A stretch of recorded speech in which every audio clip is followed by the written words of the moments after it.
Maintenant, on prend quelques instants pour s'intérioriser, pour être en contact avec une partie de soi subtile, profonde.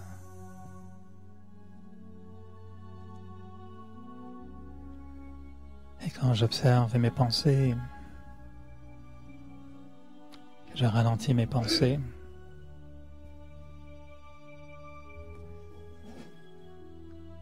que j'essaye de diriger mes pensées, je fais apparaître au centre du front l'image d'une étoile, d'une lumière,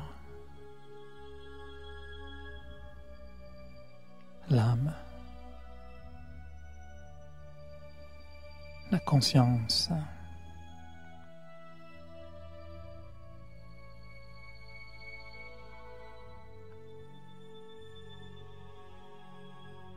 Et tout en voyant ce qui m'entoure, en pensant à la vie,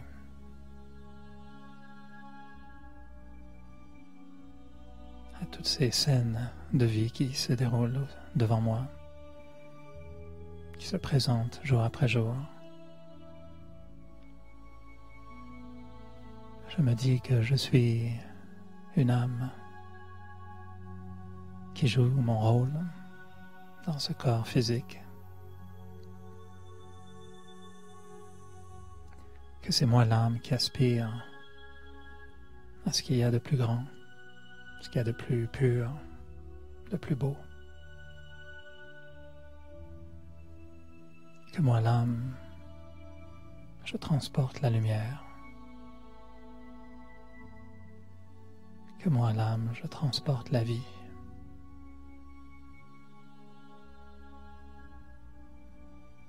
Que je vis dans ce corps, mais non pas que je suis ce corps. Et je joue mon rôle à travers ce corps.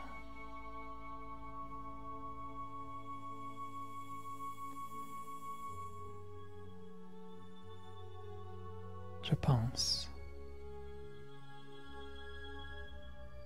conscient que mes pensées créent ma réalité.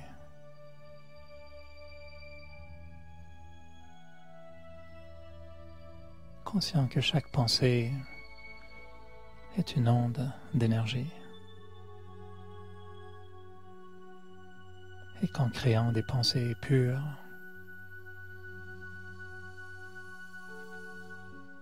des pensées bienveillantes, des pensées d'amour,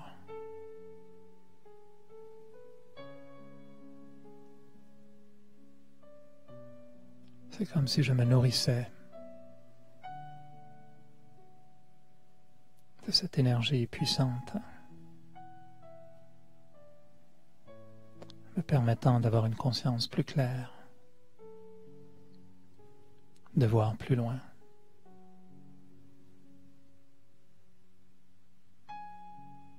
De voir la vie avec tout son potentiel.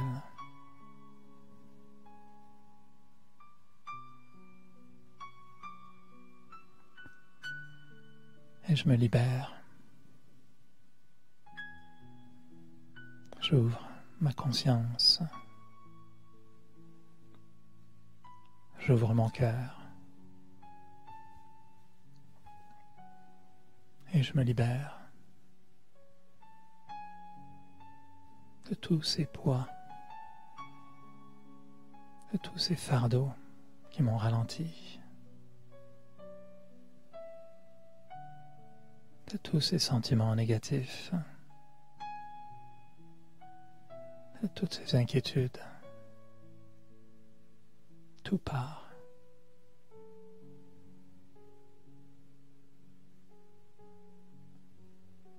Je vois la lumière, l'âme,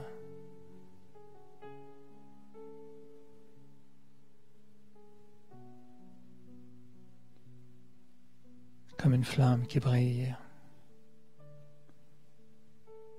qui m'éclaire,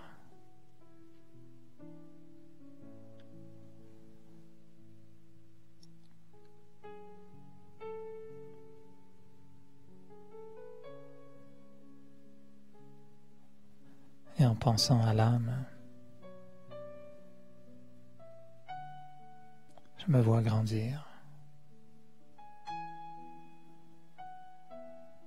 être une âme de plus en plus forte.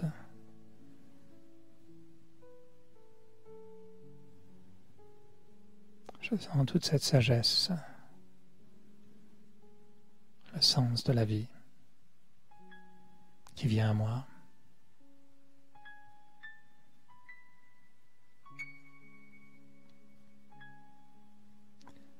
Et mon cœur s'emplit de bienveillance, d'amour pour tous.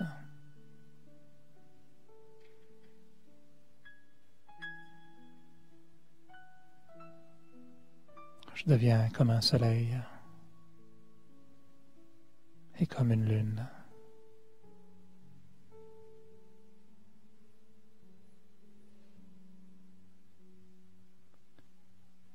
Et j'offre à tous l'expérience d'être en harmonie avec soi-même.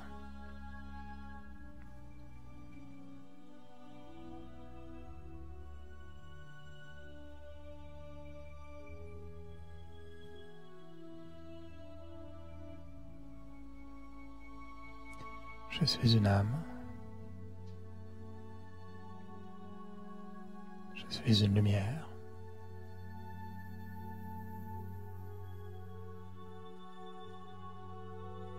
Et je suis pur.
Bonsoir, bienvenue.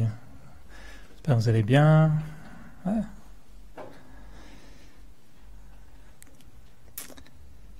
Alors, si on regarde quelques images, d'un côté, on parlerait d'un grand cœur libre. Essayez de voir qu'est-ce que ça génère comme image en vous, un grand cœur libre. Et de l'autre, un petit cœur en prison. C'est un contraste, de se dire comment est-ce qu'on peut concevoir un grand cœur libre versus un petit cœur en prison. Et tout ce qui existe entre les deux. Des fois, ce sont des formules poétiques. Si on parle d'un grand cœur libre, ça irait bien dans les chansons, dans les poèmes. C'est pas quelque chose qu'on demande à nos amis le matin. Puis, as-tu un grand cœur libre? Est-ce que tu sens que ton grand cœur est libre? Ou est-ce que tu sens que ton petit cœur est en prison? Et je pense qu'on a tous dans notre vie différentes expériences où on passe de l'un à l'autre et je ne sais pas comment vous décririez le moment dans votre vie où vous sentez que vous avez eu un grand cœur libre et le moment où dans votre vie vous avez senti que vous aviez un cœur peut-être moins grand et certainement moins libre. Les autres nous aiment. Et dans l'expérience qu'on fait en spiritualité, souvent, c'est qu'on ne connaît pas très bien ses limites. On ne connaît pas très bien son potentiel. Quand quelqu'un est malade, lui demander d'imaginer à quoi on ressent, qu'est-ce qu'on ressent quand on n'est plus malade, c'est pas facile. Parce que la maladie nous prend tellement que nous habite. Quand on est en prison, on finit par oublier ce que c'est que la liberté.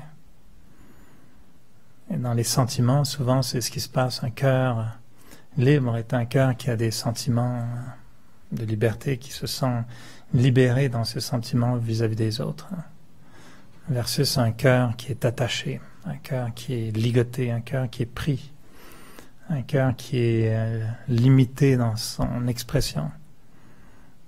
Et souvent, ce qu'on voit, c'est que dans nos relations, on est très limité. On en aime certains, on n'en aime pas d'autres. On réagit beaucoup à ce que font, disent, pensent les autres. Notre cœur est constamment attaqué par toutes sortes d'événements extérieurs. Et ce à quoi on aspire beaucoup dans notre cheminement spirituel, c'est d'atteindre un niveau dans lequel le cœur dicte la relation. Pas que la relation dicte le cœur. Et ce qu'on cherche en tant que yogi, en tant que personne qui possède une pratique spirituelle, une démarche spirituelle, c'est de faire en sorte que notre cœur, qui est notre capacité de générer des sentiments bienveillants, des sentiments d'amour, des sentiments bénéfiques pour les autres, pour soi aussi. Ce qu'on cherche, c'est à faire en sorte que ce cœur-là batte toujours ce rythme de sentiment. Sinon, si un jour vous levez puis que votre cœur il bat à l'envers, puis il bat trop vite ou trop lentement, on s'inquiète, on va voir le médecin puis on se dit, oups, il y a un problème au niveau du cœur. Et ce qu'on cherche, c'est de trouver comment vivre en faisant en sorte que notre cœur soit souvent dans des dimensions de grandeur, d'avoir un grand cœur. Imaginez votre quotidien, je ne sais pas ce que vous allez faire demain matin à 8h, 9h, je ne sais pas où est-ce que vous serez ou où est-ce que vous irez, mais imaginez un quotidien, un endroit où vous allez régulièrement, et vous rentrez dans ce quotidien-là ou dans cet endroit avec un petit cœur, ou vous rentrez avec un grand cœur. Moi, je peux m'imaginer passer les portes de mon lieu de travail en ne sentant rien, vraiment un petit cœur. Il bat très minimalement, un petit cœur de souris. Dans le sens, je vais travailler, je vais à mon boulot, je fais mon travail. Ou la vision un peu plus spirituelle et exaltée de soi-même, je vais au même endroit, mais je suis dépositaire d'un immense cadeau pour les autres. Et je vais au même endroit, mais j'ai avec moi, j'amène une montagne, qu'est-ce que tu veux? Sûr, ça vous est arrivé d'aller au travail, d'aller à votre bureau, ou chez d'autres personnes, puis d'apporter un cadeau, non? L'autre jour, on m'a offert une boîte de chocolat, puis moi, je ne vais pas manger une boîte de chocolat tout seul, donc je l'amène au bureau. Et c'est fun parce que tu arrives au bureau, tu sais que tu as quelque chose de précieux, enfin précieux, une petite boîte de chocolat, mais ça reste que c'est un extra par rapport à ce qu'on a d'habitude les mains vides ou juste son lunch. Et on sait qu'on va offrir à d'autres, ne serait-ce que des chocolats. J'ai une collègue au bureau, elle fait du sucre à la crème une fois par an. Puis une fois par an, je la connais depuis 15-20 ans, je pense. Puis à un moment donné dans l'année, je ne sais jamais trop c'est quand, mais ça arrive toujours à la période des fêtes, je pense, après Noël ou avant Noël. Puis là, elle arrive avec sa boîte. Puis on se dit, ah, super sucre à la crème. C'est ça la générosité. Mais on peut multiplier ça à l'extrême. Et la notion de dire qu'on peut régulièrement à faire ce qu'on fait d'habitude, mais de se dire, non, aujourd'hui, je vais amener un cœur grand comme ça. Et ce qu'on va voir, c'est qu'en fait, pour que le cœur soit grand, il va falloir qu'il soit libre. C'est pas qu'on a d'abord un grand cœur, puis ensuite il se libère, mais c'est qu'en fait, il faut d'abord libérer le cœur. Et la nature du cœur va être de se gonfler tout seul, va être de se laisser grandir tout seul. C'est ça qui est magnifique. Et le cœur, quand on arrête de le serrer, puis de le coincer, puis de le mettre dans une boîte, naturellement, il va grandir, puis il va s'élever. L'image que j'aime bien, c'est les ballons à l'hélium. On se promène avec un ballon en hélium, enfin avec de l'hélium dedans. Puis le moment où on coupe la corne, il part. C'est la nature de partir, de monter. Et je pense que le cœur, si on peut le libérer, naturellement, sa réaction sera finalement de prendre sa taille normale. Et je pense qu'en tant qu'être humain, notre cœur spirituel a une taille qui ne rentrerait même pas dans notre corps.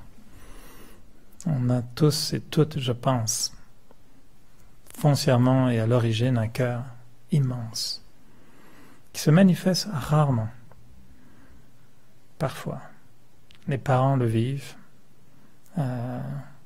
J'ai une nièce qui vient d'avoir un petit bébé, une petite fille de 3 mois maintenant. Et l'émerveillement, l'abandon, je pense que je dirais à ma nièce, va chercher la lune pour ta fille. Pas de problème, je vais aller chercher la lune pour ma fille. Son monde, sa fille est devenue son monde. Et je pense que son cœur a triplé, quadruplé, multiplié par 100 depuis la naissance de sa fille. Quand tu vois les bébés, hein, c'est ça, tu les accueilles au monde, puis tu donnes toute ta vie appartient. Non, j'ai pas eu la joie d'avoir de bébés, mais ceux qui en ont eu, c'est ça? Ou est-ce que tu dis, oh non, my God, qu'est-ce que tu fous là? Qu'est-ce qui est arrivé encore? Faut des couches, puis... Je pense pas, non? C'est tellement grand, ça nous libère. Le cœur, quoi, il est libre, il grandit. Il n'est plus attaché, il n'est plus... le cœur attaché, il va dire, ah, faut faire ci, faut... Non, quand tu es heureux, quand tu es libre, ton cœur, tu le donnes, il devient énorme, énorme, énorme. Comment on se libère? Comment est-ce qu'on libère son cœur? Et ce qu'on voit dans notre cheminement spirituel, c'est que ce qui a restreint le cœur, ce sont les attachements. Et on a attaché nos émotions, nos relations, nos sentiments à toutes sortes de choses. On s'est attaché. Et ces attachements ont fait qu'en fait, on a limité le cœur. On a fait de l'amour un amour conditionnel. Quand on est attaché, ça veut dire qu'on dit je t'aime, mais en retour, j'attends à ce que tu sois gentil, tu me traites bien, comme ci, comme ça. On a mis des attachements, des conditions. On s'attache. On trouve une source d'amour. On prend un abonnement tout de suite. On prend le spécial. On se dit, oh là, il y a de l'amour. Alors là, je m'attache vite, vite, vite. Je prends mon abonnement et on commence à siphonner. C'est-à-dire, j'en veux plus, j'en veux plus, j'en veux plus. Et on n'a jamais peut-être réalisé à quel point on ne reçoit pas d'amour des autres. On prend de l'amour des autres. Mais ce qu'on oublie, c'est qu'en fait, l'amour, à la base, il est produit à l'intérieur. Et on pense souvent qu'on reçoit de l'amour des autres. Alors qu'en fait, la philosophie spirituelle nous dit, non, l'amour, on le produit à l'intérieur. C'est un produit, comment on appelle ça, les produits intérieurs bruts? C'est le produit intérieur brut de l'âme. On est des puits et des gisements d'amour. Mais puisque notre puits est à sec, on regarde les autres. On dit, tiens, il y a de l'amour là, on va les prendre là. Puis on a besoin d'amour des autres. On cherche l'amour des autres. On est assoiffé pour une goutte d'amour. Le moment où on est rejeté, on souffre. Le moment où on sent qu'un autre ne m'aime pas, on le prend personnel. Puis on se dit, ah, je suis pas bien. Il doit y avoir quelque chose qui n'est pas bien en moi. Puis si par malheur, quelqu'un nous dit, tu sais, toi, il n'y a personne qui t'aime. Hein? Ouch! Ça ferait mal, non? Imaginez que quelqu'un vous dit ça. Personne t'aime, toi. Tu penses qu'il t'aime, mais moi je le sais, je leur parle, là, il n'y a personne qui t'aime. Ça veut dire qu'on est à sec. Ça, c'est vraiment le tout petit cœur qui est devenu comme un petit raisin sec dans une prison en métal. Puis quand tu remues ça, ça va être comme une petite pierre. Il y en a qui ont des pierres au rein, je pense que ça fait mal. Hein? Une pierre au cœur, ça fait pas mal, ça fait mal aussi. Hein? Et parce qu'on a beaucoup cherché l'amour à l'extérieur, on a oublié comment produire de l'amour. Et au lieu d'être des générateurs d'amour, on est devenus des aspirateurs d'amour. Puis on est là avec notre gros aspirateur, puis dès qu'on a de l'amour, tu vas complètement siphonner. Quelqu'un te sourit, tiens, de l'amour, je vais prendre ça. On est quelqu'un avec un gros gâteau au chocolat, ça c'est de l'amour en chocolat, c'est bon, je vais manger ça. On veut consommer de l'amour, on veut siphonner de l'amour, on veut attraper de l'amour, on veut collectionner l'amour, puis on s'y attache. Et ça, c'est pas qu'on reproche une nature humaine, que lorsque je n'ai plus rien en moi, je vais le chercher chez les autres. Et c'est là après où on se fait prendre au piège, parce qu'on croit que moins on en a, plus il faut aller chez les autres le chercher. Et donc là, on se prive vraiment de cette capacité à aimer pour rien. Et d'aimer tout le monde. Juste pas pour une raison ou une autre. Mais pour ça, il faut se libérer des liens. Il faut se libérer des attaches, des conditions. Pour se dire, et si jamais l'amour, ça se générait soi-même, tout seul. Je ne prêche pas pour être célibataire toute sa vie, hein, c'est pas ça que je suis en train de dire. Je dis pas qu'on n'a plus besoin des gens, puis on n'a pas besoin d'être en relation avec les gens.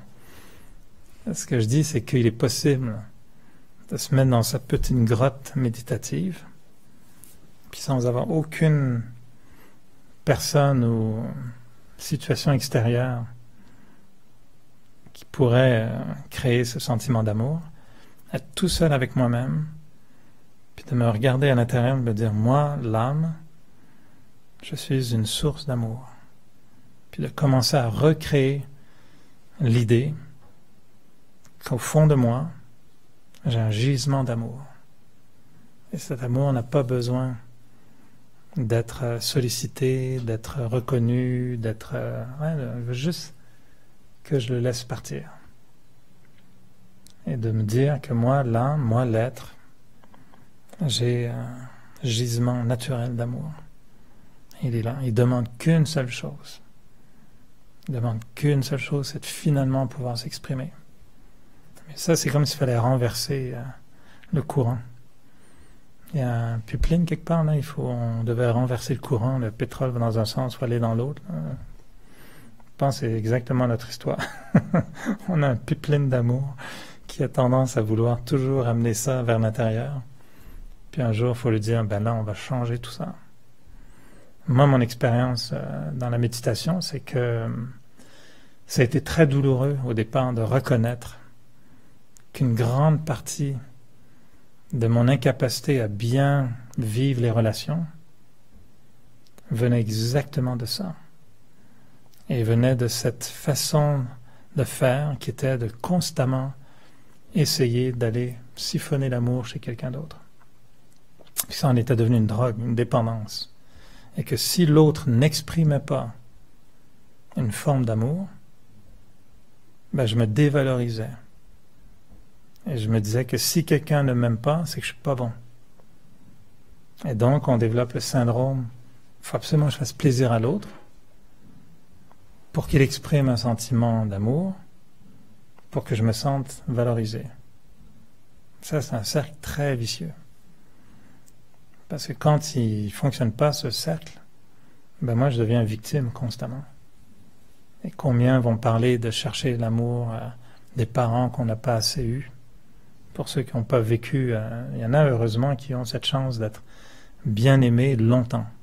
Bébé, on a tous été aimés pendant au moins 2-3 jours, je pense, non? J'exagère. Jeune, ça va bien. Après, quand le jeune commence à confronter les parents, là, Tous les scénarios sont possibles. Moi, je connais des parents aimant toute la vie. Je connais des parents qui deviennent un petit peu sévères, puis moins aimants à un moment donné. Puis c'est vrai que si l'adolescent devient difficile, ben là, c'est des conflits, puis c'est des grandes disputes qui peuvent aller loin. Puis je dirais pas, on connaît tous les déviances qui peuvent exister. Moi, j'ai toujours un cœur un peu sensible quand j'imagine que tu passes dans une rue, puis tu sais pas qu'est-ce qui se passe dans toutes les petites cabanes partout, dans les appartements. Puis des fois, tu te dis, j'espère qu'il y a beaucoup de bonheur, beaucoup d'amour dans toutes les maisons. Mais ce serait naïf. Il y a d'autres réalités. Et on sait malheureusement que dans certaines maisons, ça s'engueule, puis ça se dit des choses désagréables, puis ça se rabaisse. Après, on se réconcilie. « Oh, je voulais pas le dire. » Non, tu l'as dit. Ça a fait très mal. Puis des cœurs brisés. Puis après, on se sépare. Je ne veux pas être pessimiste, mais vous connaissez, c'est toujours la méthode. On montre un peu la noirceur pour vous montrer à quel point le Raja Yoga est important après. C'est juste la manipulation. Mais sincère. Et des fois, on se dit, on se dit, nous, dans le Raja Yoga, que notre but serait de pouvoir ramener la lumière dans toutes les maisons. Un monde heureux est le reflet de maisons heureuses, de familles heureuses. Le bonheur commence dans les foyers. On ne pourra pas créer un monde meilleur s'il n'y a pas des foyers dans lesquels vive le bonheur, dans lesquels vit le bonheur. Et c'est pour ça qu'on pense que c'est très important de conscientiser tous et chacun sur le travail qu'on doit tous faire dans cette recherche du bonheur, dans cette recherche de l'amour, d'un point de vue spirituel. Et de prendre le temps d'aller cultiver ce bonheur, puis de l'amener dans la famille. De cultiver l'amour, de l'amener dans la famille. Et non pas d'aller dans la famille, puis de dire, bon, toi, t'es comme ça, tu devrais être comme ça, toi, tu fais ci, toi, tu fais ça, puis la maman va être heureuse. Ok. Donc, ok. Maman vient de mettre beaucoup de conditions au bonheur, là. Donc, il faut que je fasse mon lit, il faut que je fasse ça, il faut que je fasse cela. Et là, maman va être heureuse. On est dans une autre psychologie. Et le yogi va dire, maman est très heureuse. Maintenant, tu fais ton lit? Non? Ah, ben, je vais t'aider, on va faire quelque chose. Tu sais, comme, moi, j'ai été manipulé par mes parents. Puis je leur en veux pas, tout le monde est comme ça. Mais on a, sans le vouloir, sans le savoir, on a cassé les gisements d'amour. On a privé certaines fois nos cœurs de s'exprimer avec amour, parce qu'on était attachés. Et on se disait que tant que ça ne se fait pas, je ne ressentirai pas l'amour. Puis que si mon enfant, ou si mon mari, ou si mon voisin, ou si mon patron, ou si mon frère, ou si un tel ne me convient pas, ou ne me dit pas telle chose, ou agit de telle ou telle façon, alors mon cœur s'éteint. Et là on va dire, tu m'as brisé le cœur.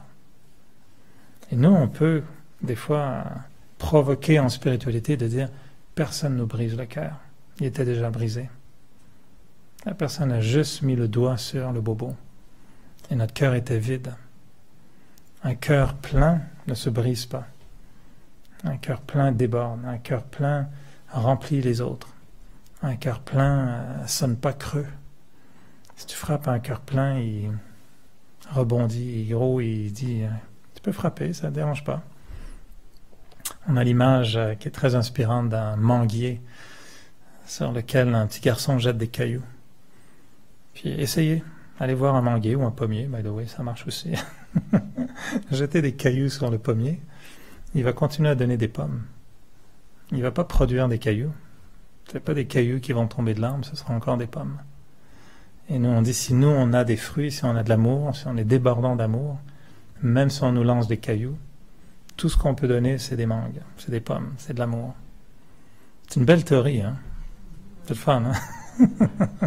C'est poétique, c'est magnifique. On va le mettre en chanson. Mais là où, pour moi, j'y trouve une source d'espoir incroyable, c'est de se dire, non, moi je vais le vivre. Et c'est comme ça qu'on veut vivre. Et je vous assure, c'est pas... en tout cas, moi je sais que ça demande beaucoup d'efforts. Mais au moins c'est important de savoir que c'est possible. Et moi pendant longtemps, très honnêtement, j'ai trouvé que en voulant être ça, c'est comme s'il y avait des êtres qui m'empêchaient de l'être. Parce que c'était toujours des gens qui m'irritaient un petit peu, qui m'agaçaient. Des gens qui me faisaient réagir en « toi là, tu m'énerves ». Ça, c'est le signe que le cœur est encore brisé. C'est pas un grand cœur libre. Ça, c'est un cœur de taille moyenne qui essaye de sortir de prison, puis régulièrement, en rencontrant quelqu'un, cette personne ramène le cœur en prison. Non? Et donc, ma volonté, souvent, c'est de me dire, j'aspire à devenir quelqu'un qui aime tout le monde, qui a une capacité à réagir correctement. Et je vous dirais, honnêtement, c'est seulement très récemment que je commence à me dire, hey, je pense que j'ai réussi, là. Sur certaines situations difficiles, où tu te dis, OK, il n'y a plus de réaction, là, c'est fini, il n'y a plus de jugement, il n'y a plus de t'aurais pas dû, t'es toujours comme ça, pourquoi t'as fait ça? D'un coup, je sais pas si c'est la vieillesse ou la fatigue de râler. Peut-être j'ai plus envie de râler parce que c'est trop fatigant. Peut-être c'est juste ça, puis quelqu'un va me dire, t'es pas sage du tout, t'es juste vieux, Eric, qu'est-ce que tu veux, ça arrive à tout le monde. Je sais pas. Mais je commence à voir, honnêtement, là, que des fois, même personne, même comportement, même énergie, même chose. Puis je commence à sentir que je suis libre. Ça m'est égal. J'ai pas d'attente. C'est correct. Je me suis libéré. Je suis pas à la recherche. Je suis pas avec un aspirateur. Je cherche pas rien du tout. Et je me rends compte que naturellement, la plus belle réponse, c'est juste de donner de l'amour. Juste d'aimer. Puis d'avoir un cœur infini, illimité, débordant. C'est le meilleur état d'être. Et bien sûr, il faut le remplir, ce cœur. Je parle d'un gisement d'amour, mais il faut le remplir aussi. Moi, ce qui m'inspire à le remplir, c'est quand parfois j'imagine qu'il y a peut-être un être suprême, magnifique, un Dieu, un être suprême. Et des fois, j'aime imaginer comment cet être-là aurait cette espèce d'amour infini, le plus bel amour du monde. Et dans le Raja Yoga, on a une façon de penser à l'être suprême comme si c'était un amoureux, tu sais, comme une espèce d'être avec qui on entretient une relation d'amour. Et moi, j'ose imaginer et croire, puis peut-être j'ai tort, puis qu'il y a un Dieu vengeur qui va me tomber dessus un jour, puis qui va qui va m'attraper, peut-être, je sais pas, mais j'aime croire, j'aime imaginer que cet être suprême est celui qui incarne l'amour à son meilleur, un amour pur. Et quand on dit pour l'amour de Dieu, j'ose imaginer qu'il y a cet amour de Dieu qui existe et qui est illimité, qui est noble, qui a inspiré l'humanité depuis des milliers d'années à chercher ce contact, sachant que si seulement, quand on dit seulement une parole et je serai guéri, pas une parole, c'est seulement si je pouvais goûter à une goutte d'amour, mon cœur s'ouvrirait. Je pense qu'on arriverait à se libérer de cette espèce de shopping pathétique qu'on est en train de faire des fois à la recherche de l'amour. Compulsif, cette espèce d'état compulsif dans lequel on est toujours à essayer de butiner de l'amour à gauche, à droite. Et moi, quand j'essaie d'imaginer cet être suprême dans l'expression de l'amour, l'océan d'amour, on parle des fois d'un océan d'amour, j'aime m'inspirer de ça, me dire ça m'inspire. Puis mais si j'essayais de faire ça moi aussi. Puis on a des modèles humains, puis il y a des modèles divins. Puis c'est juste à nous de dire, est-ce que j'essaie de m'inspirer d'un modèle divin ou d'un modèle humain? Puis les êtres humains qui se brisent le cœur les uns les autres, qui s'abîment le cœur les uns les autres. Moi, ça fait longtemps que je me suis dit ça, j'arrête là. Ça fait vraiment du mal à tout le monde. Puis j'ai vécu il y a pas si longtemps, il y a quelques années, où des situations au travail où vraiment des couteaux, chac, puis tu reçois un couteau, regarde, oh my God, ça c'est méchant. Tu sais, quand quelqu'un nous dit quelque chose, puis tu peux juste dire après, peut-être pas à la personne, mais tu te dis à toi, ça c'était méchant. Une personne là, qui a vraiment la méchanceté, ça existe, hein? C'est pas beau la méchanceté, mais ça fait très mal. Tu sais, je l'attire moins, heureusement, mais quand quelqu'un, et je vois entre les gens, des gens qui disent des choses d'un autre qui sont vraiment des choses méchantes, c'est pas beau. Dans le monde de la philosophie, du yoga, de la méditation, on a tendance à être dans nos bulles où on est devenu assez positif, assez zen. On mange beaucoup d'avoine, tu sais, c'est des flocons d'avoine, c'est gentil. On est non violent, c'est bien. Nos petits gruots, nos petites blédines, puis nos petits smoothies, là, c'est cool, tu sais. Puis on n'est plus conscient à quel point le monde peut être violent, méchant, difficile. Tu regardes les journaux, tu regardes la politique en ce moment, c'est épouvantable. Mais il y a des belles choses qui se font aussi. Puis moi, quand je me promène dans le quartier, je sais qu'il y a derrière certaines fenêtres, puis derrière des murs, il y a des parents emplis d'amour. Puis il y a des expressions d'amour magnifiques. Puis il y a des gens qui donnent leur vie. Je pense que j'ai déjà partagé une fois, mais la banque où je vais des fois, maintenant on y va de moins en moins, il y a une femme qui travaille là, puis elle est un peu caricaturale, je dirais, comme dans des films un peu de comique à Mr. Bean, tu sais, un peu à la Mr. Bean. Puis quand tu arrives dans ce comptoir, elle t'attend, puis tu as vraiment l'impression que ça va être dur. Si tu tombes sur elle, ça va pas marcher ce que tu veux faire. Puis elles sont 2 ou 3 au comptoir, puis tu en as 2 ou 3 souriants, puis tu as elle qui est là, qui fait vraiment maîtresse d'école, là, qui va être dure. Elle est vraiment très dure. Puis moi, à chaque fois que j'arrive, pendant très longtemps, je vous jure, je me disais toujours, bon, j'espère, je vais aller à l'eau, je vais pas avec elle, avant qu'on me dise, j'ai pas mon truc, machin. Et puis souvent, presque tout le temps, je tombais sur elle. Puis souvent, elle m'a refusé des trucs comme ça. Non, vous avez besoin d'une preuve d'identité supplémentaire. Je dis, madame, ça fait 4 ans que je viens vous voir. J'habite à côté. Vous savez très bien que je viens. Excusez-moi, ça prend une preuve d'identité. Ok, très bien, je reviens tout à l'heure. J'exagère, mais il y a beaucoup de choses comme ça. C'était vraiment tough, c'est pas facile, puis stiff, vraiment, comme on dit, la stiff de chez stiff. Puis, je pratiquais l'amour inconditionnel. C'était comme ma professeure d'amour comptable. C'était la comptabilité d'amour, puis j'en avais pour mon argent. Puis un jour, j'ai vu cette femme dans la rue, avec un homme en chaise roulante. J'ai laissé mon esprit aller, mais je me suis dit que ça pourrait être très bien son père. Je pense que c'était peut-être son père. Et je la voyais, elle m'a pas reconnu évidemment, puisque elle m'a pas reconnu du tout, puis je la voyais de loin, puis je l'observais. Et elle s'occupait de cet homme, vraiment de tous les soins, de petite attention, comme ça. Puis j'ai suivi, fait traverser la rue, allez va, les trucs, là. Je me disais, waouh, moi qui l'ai jugé tout ce temps-là, je l'ai mis dans sa petite boîte de personne au comptoir, dans un film, qui joue son rôle, puis qui va encore m'attraper, puis c'est comme ça. Et là, je l'ai vue, puis j'ai vu qu'elle-même boitait, qu'elle avait probablement des douleurs, parce qu'à la banque, ils sont toujours assis, puis ils ont des chaises ergonomiques, tout ça, puis des machins. Puis là, c'est comme si tout à coup, waouh, je me disais, j'avais rien compris. Hein. J'avais la mauvaise version. Et après, quand je retourne, elle est toujours là, hein, c'est toujours la même personne. Et maintenant, j'adore. Et quand je vais à la banque, j'espère être sur elle, tomber sur elle, puis elle m'accueille toujours de ma façon.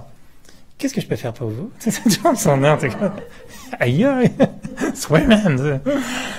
Elle est tellement qu'elle joue son rôle, elle est parfaite, c'est vrai. Moi, toujours la même attitude. Puis moi, j'espère me faire servir par cette femme-là, parce que je la vois tellement différemment maintenant.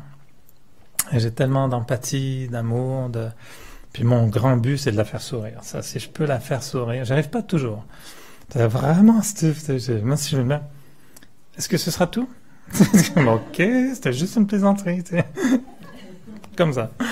Des fois, j'arrive à lui faire un petit rictus, puis je dis, yes, j'ai gagné.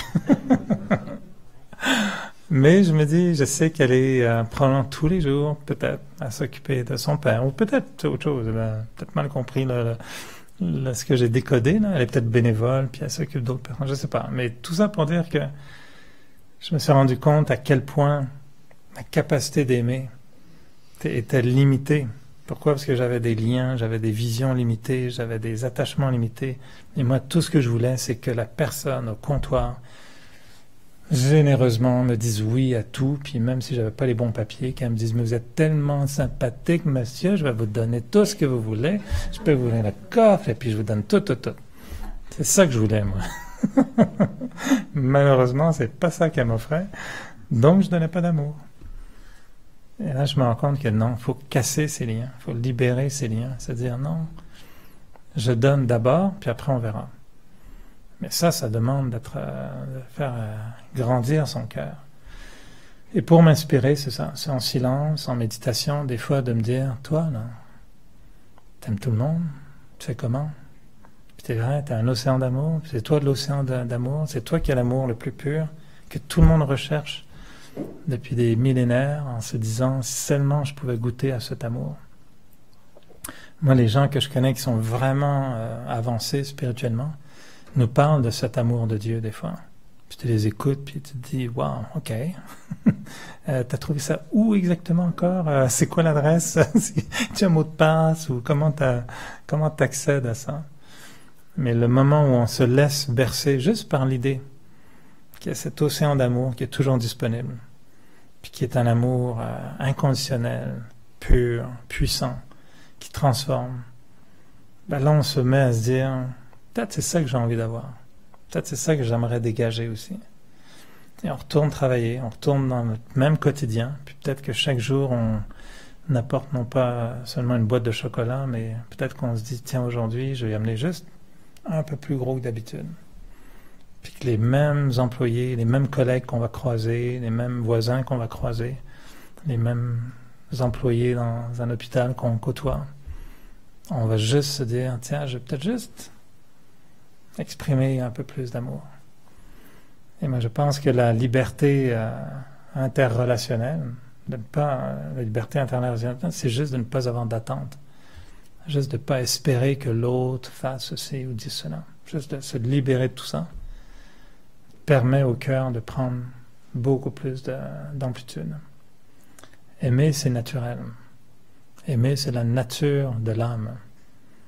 Amour, en français, contient le mot âme. L'amour, c'est beau, c'est l'amour. Tu sais, c'est ça, la nature de l'âme. Et si on accepte que ma nature est d'aimer, ça change tout. Pour générer ça, souvent, la pensée que j'essaie de générer, c'est qu'est-ce que je peux faire pour aider? Ok, il y a un problème, qu'est-ce que je peux faire pour aider? Plutôt que de dire, il y a un problème, pourquoi il y a un problème, puis qui est le responsable? Non, il y a un problème, qu'est-ce que je peux faire pour aider? Ça déclenche déjà, ça désamorce jugement, etc. D'autres pensées qui est très utile, c'est qu'est-ce que j'ai pas vu chez cette personne? Toujours pour moi un intérêt de qu'est-ce que j'ai pas vu chez cette personne? Et il y a des gens qui sont, on dirait, payés là, très cher pour nous énerver. Et puis on dirait que c'est ça leur mandat dans la vie, là, ça vient toujours comme tiens. C'est leur but, on dirait, ils sont payés pour ça. Eux, c'est les meilleurs enseignants d'amour. Et souvent, moi, je me dis, qu'est-ce que j'ai pas vu? Et tant que je verrai pas autre chose chez l'individu, ça veut dire que j'ai une attente. Donc, j'espère qu'elle se présente comme ça, qu'elle se comporte comme ça, qu'elle agisse comme ça. J'ai une attente. Puis cette attente, c'est un lien. C'est un attachement. Je suis attaché à l'idée que l'autre doit être comme ça. Puis casser cet attachement, c'est très difficile. Sauf si on essaye de voir autre chose chez l'autre. De voir quelque chose qu'on n'avait pas vu jusqu'à maintenant. Qualité, façon d'être. Ou une vulnérabilité. Ou un défaut, mais de comprendre à quel point cette personne souffre de ce défaut. Des fois, on n'arrive pas à voir les qualités des autres. Mais plutôt que de voir son défaut puis de le lui reprocher, peut-être qu'on peut voir le défaut puis se dire qu'est-ce qu'elle doit être malheureuse avec ça? Qu'est-ce que ça doit être dur de vivre en se séparant des autres, en s'isolant des autres à cause de ce défaut-là? Puis quand je vois des gens parfois que pas beaucoup de gens aiment, à cause de leur personnalité, à cause de leurs gros défauts, on dit il y a des gens qui sont des cactus, puis il y a des gens qui sont des fleurs. Vérifier avant de mettre le nez trop près. Ça donne pas le même résultat. Puis si tu mets ton nez trop près d'un cactus, ça pique. Il y a des gens qui ont tendance à repousser tout le monde. Ils s'isolent, puis les gens les aiment pas, puis tout le monde pense, ah oui, elle, ah ouais. Puis tout le monde aime confirmer combien cette personne n'est pas bonne. Moi, souvent, ce sont ces gens-là que j'essaye de démasquer. De dire, il y a sûrement quelque chose dans cette personne qui mérite mon amour, puis que si je peux aimer cette personne, je me dis que c'est là où on casse le plus nos attentes puis nos liens face aux autres. Et c'est beau d'aimer les gens vulnérables. Les gens cassés ont besoin d'amour encore plus. Les gens qui sont magnifiques, super, que tout le monde aime, à la limite, ils n'ont même pas besoin de mon amour. Ils en ont tellement. Mais les gens qui souffrent, les gens qui sont mal aimés et désagréables, on dit... comment on appelle ça? Des gens ils sont pas aimables, c'est ça. Tu dis quelqu'un, lui, ouais, elle n'est pas aimable. Ça veut dire qu'elle n'est pas aimable. On n'arrive pas à l'aimer. Et moi, je me dis, on ne devrait jamais utiliser ça, cette expression. Quelqu'un qui est mal aimable, qui n'est pas aimable. Non, elle est juste différente. Qu'est-ce que je peux aller voir chez l'autre qui ferait que je vais générer un sentiment positif? Et si on est libre, le cœur grandit. Et plus le cœur est grand, plus il aide les autres à se libérer aussi. Et c'est là où on voit que les gens qui sont très très forts en amour soulagent les autres de leur volonté constante d'être un aspirateur. Vous voyez ce que je veux dire? C'est-à-dire que quand moi je dégage beaucoup d'amour, c'est comme si les autres étaient inspirés à vivre l'amour aussi. Je ne pense pas qu'en étant empli d'amour, on crée la dépendance chez les autres qui viennent siphonner cet amour. Un amour pur, inconditionnel, inspire l'autre à être inconditionnel aussi. Un amour conditionnel incite l'autre à avoir un amour conditionnel aussi. On se contamine les uns les autres. Et moi, j'ai vu que les gens que je connaissais qui avaient des amours purs, quand je les quittais, c'est pas eux à qui je pensais. C'est pas eux que je me disais, ah, j'ai envie de les revoir. Puis c'est pas eux que j'avais envie de m'attacher. Mais quand je les quittais, j'avais envie de générer le même amour. C'est comme s'ils m'avaient contaminé avec cette capacité d'être des générateurs d'amour et non pas des consommateurs d'amour. Alors, je sais que c'est rien de très neuf. Vous avez déjà entendu tout ça de nombreuses fois, les poésies, les chants et tout ça. Paul, on va te donner le micro puisqu'on a des millions de personnes. Pas le micro, là. Il y en a assez de monde. Non, mais il y en a plein en ligne. Non, j'aime pas ça. Juste pour faciliter les gens qui t'entendent un petit peu. Pense-y comme un cornet de crème glacée. C'est un cornet de crème glacée. Est-ce que ça vous donne pas un challenge quand vous avez la fille de la banque, là? Ouais. Moi, je rencontre du monde de même. Ça m'a fait... Je pense que je suis fait exprès pour les sortir de leur coquille. Ouais. Alors, je me fais un devoir de faire un effort impossible. Je suis 2 fois plus gentil avec la personne que la personne peut être gentille avec moi. Une personne qui est déjà gentille. Alors, je retourne à la banque. Je dis, hey, mademoiselle, vous avez donc des beaux cheveux. Puis elle est obligée de répondre. Elle ne peut pas dire, mais ce n'est pas de vos affaires, parce qu'elle n'a pas le droit de parler comme ça. Puis éventuellement, je pense qu'elle va comprendre qu'elle devrait changer son attitude. Pardon. Ça ne vous fait pas un challenge ce même, vous rencontrez tout le monde. Non, mais c'est ce que je dis. Dans votre journalisme, vous allez interviewer quelqu'un, puis il ne veut pas ouvrir la gueule, qu'est-ce que vous faites? Ah non, mais je fais exactement ça. On est 2 fois plus, on en met plus. Cette personne à la banque, moi je suis 10 fois plus gentil que d'habitude. Mais aujourd'hui c'est devenu plus naturel. Mais c'est certain, c'est ça l'effort. Mais vous faites la même chose. Mais c'est ça de l'amour aussi. Versus les gens que je vois des fois avant moi ou après moi, impatients, irrités, qui la critiquent, qui sont bêtes avec elle. Puis, mais c'est ça de l'amour aussi. Non, c'est certain que moi je trouve toujours une formule. C'est ça que je disais, j'essaie de la faire rire, j'essaie de souligner que j'ai apprécié. Des fois quand elle me demande tous les détails, puis tous les machins, je dis j'apprécie vraiment ça. Avec vous, au moins je suis certain que mon compte, personne ne va voler mon argent en banque. Ça c'est clair que j'aime, vous êtes rigoureuse. Hein? Je peux faire quelque chose d'autre pour vous. Quand tu vois un défaut chez quelqu'un que t'aimes, tu dis c'est pas grand-chose. Quand tu vois un défaut chez quelqu'un que t'aimes pas, tu dis c'est un monstre. Ouais. L'amour rend aveugle. Hein. On dit que l'amour rend aveugle. On aime quelqu'un, on voit aucun de ses défauts. Moi, je fais une entrevue avec une dame qui était tellement drôle. Vraiment, je parle d'une ancienne génération. Puis, vous savez, le petit monsieur, là, il cache bien ses défauts jusqu'au mariage. Puis après, ça sort. Là. Il écrivait. Sa copine s'était d'accord. Puis elle dit oui, tout à fait. Je dis non, c'est pas que les gens cachent leurs défauts. C'est quand on est amoureux, on les voit pas. Puis quand l'amour s'estompe un petit peu, des fois après, ça apparaît. Il y a deux clans aujourd'hui dans le monde. Hein. Ceux qui se plaignent des vieux disent toujours ah, mais c'est beau du vieux, là, il veut toujours essayer de passer un pas. Puis ceux qui se plaignent des jeunes. Alors, je ne sais pas qui est au milieu. Parce que tout le monde a quelque chose à critiquer contre les autres. Tout le temps. C'est dans l'autobus, c'est dans le magasin, n'importe où. Ou en auto, c'est encore pire. Mais c'est là où c'est bon, l'argument étant, il y a deux mondes, on se plaint des vieux ou on se plaint des jeunes.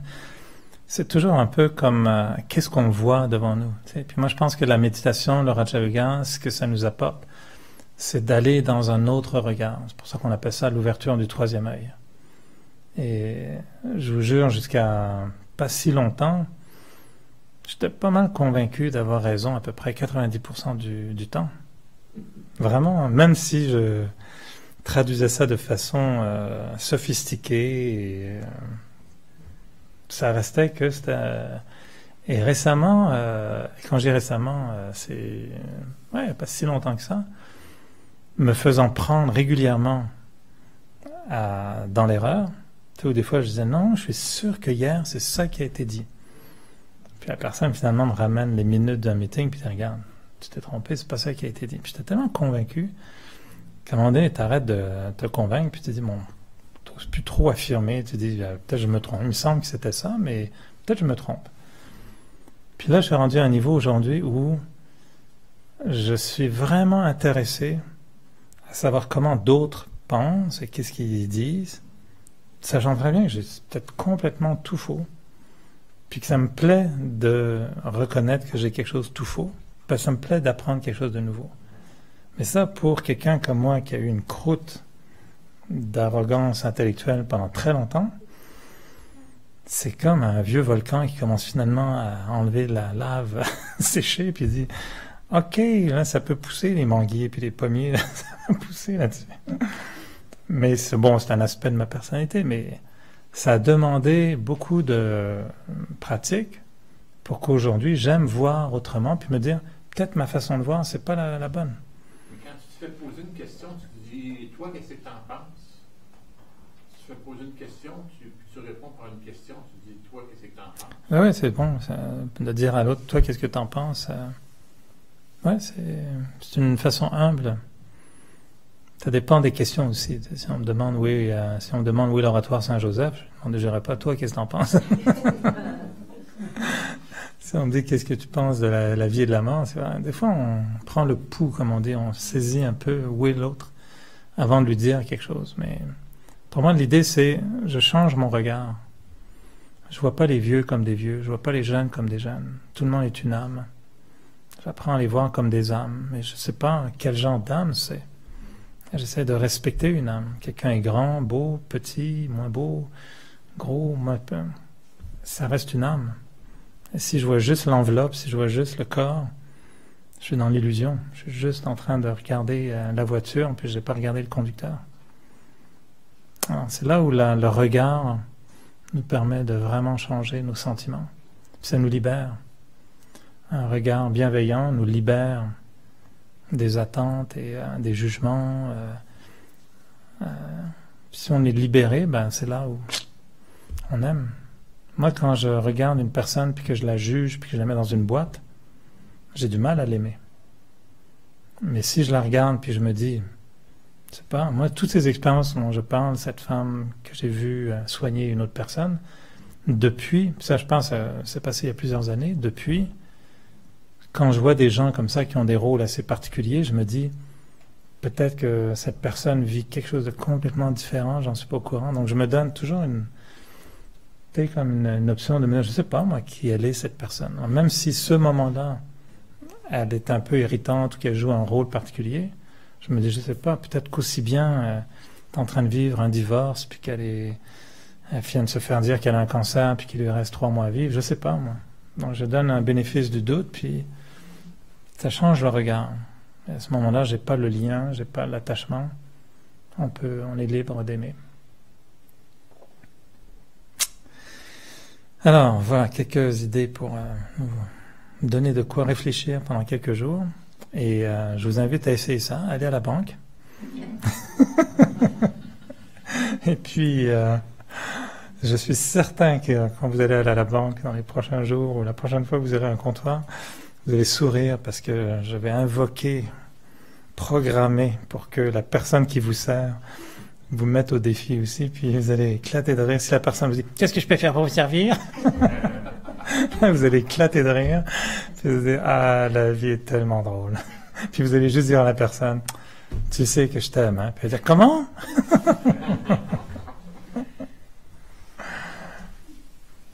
Alors, on médite quelques minutes. Je peux faire un commentaire de méditation. Je suis au comptoir, à la banque. Je m'approche lentement. Je vois cette personne. Commentaire de méditation loufoque. Les beaux sourires vont augmenter les intérêts.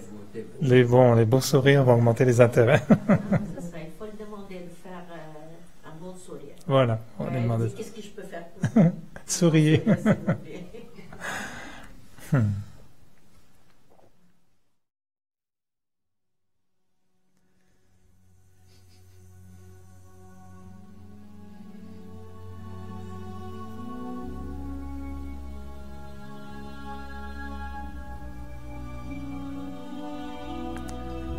Très naturellement,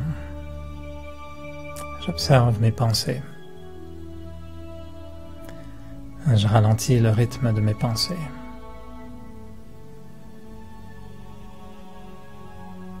Je prends le temps de penser lentement, tranquillement.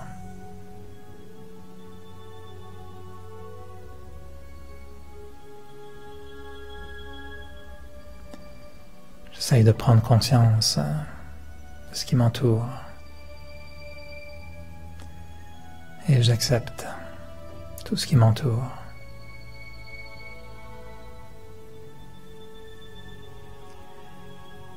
Que ce soit ici dans la salle, et que ce soit partout au monde. Je me visualise tranquille, stable, comme un observateur détaché. Comme si pendant quelques instants, je ne faisais qu'observer, sans jugement, sans aucune attente. Mon regard est neutre. Je regarde et je vois le monde avec tout ce qu'il y a de plus magnifique, et aussi tout ce qu'il y a de plus dur, de plus noir.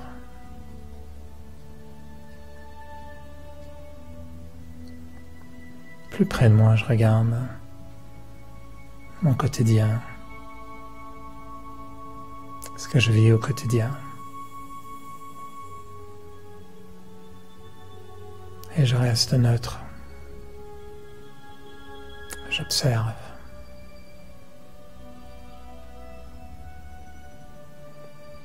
Et je peux sentir que parfois, ce que j'observe m'attire.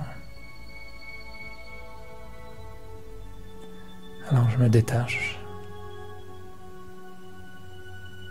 Et je choisis de rester neutre.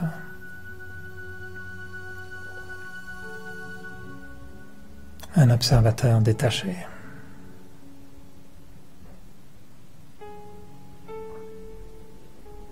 Je n'attends rien. Je n'espère rien. Et j'accepte.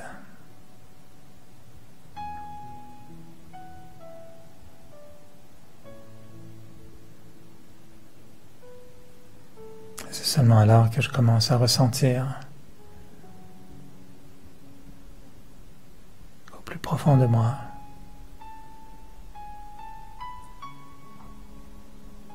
il y a comme une source d'énergie très puissante.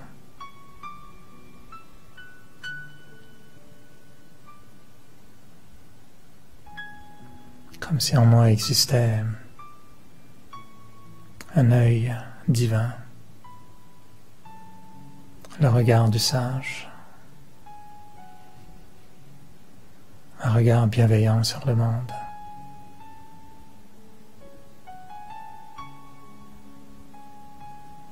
Comme si le Suprême regardait le monde avec une bienveillance infinie.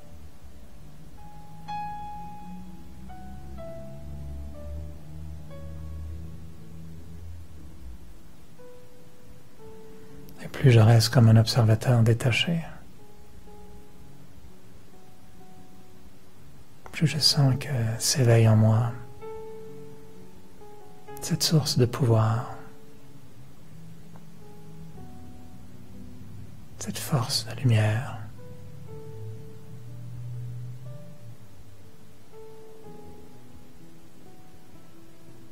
Ce sentiment d'être capable d'offrir au monde tout ce qu'il y a de meilleur en moi, toute la bonté qui est en moi.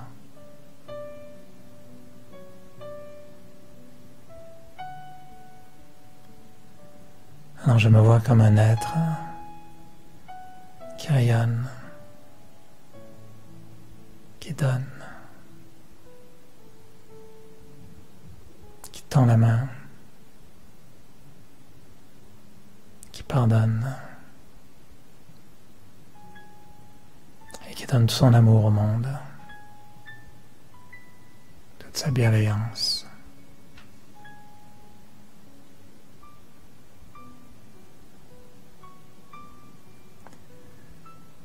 Observateur détaché,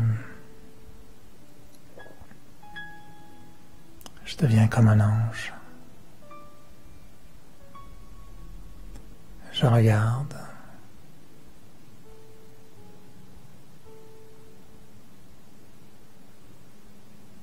Et je laisse émerger en moi toute cette source d'amour.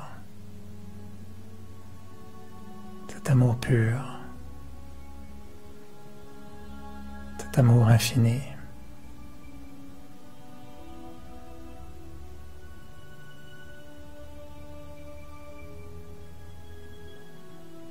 Je suis un être de lumière.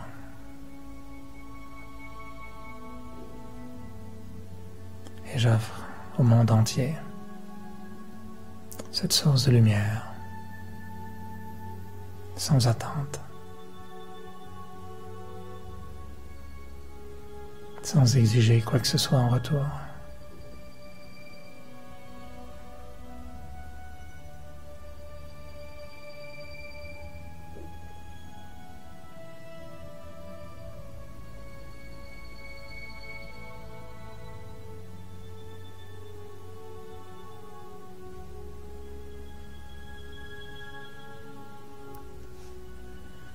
Je suis un être pur, lumineux, et j'offre ma lumière au monde, et j'observe avec un regard divin.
Ça va?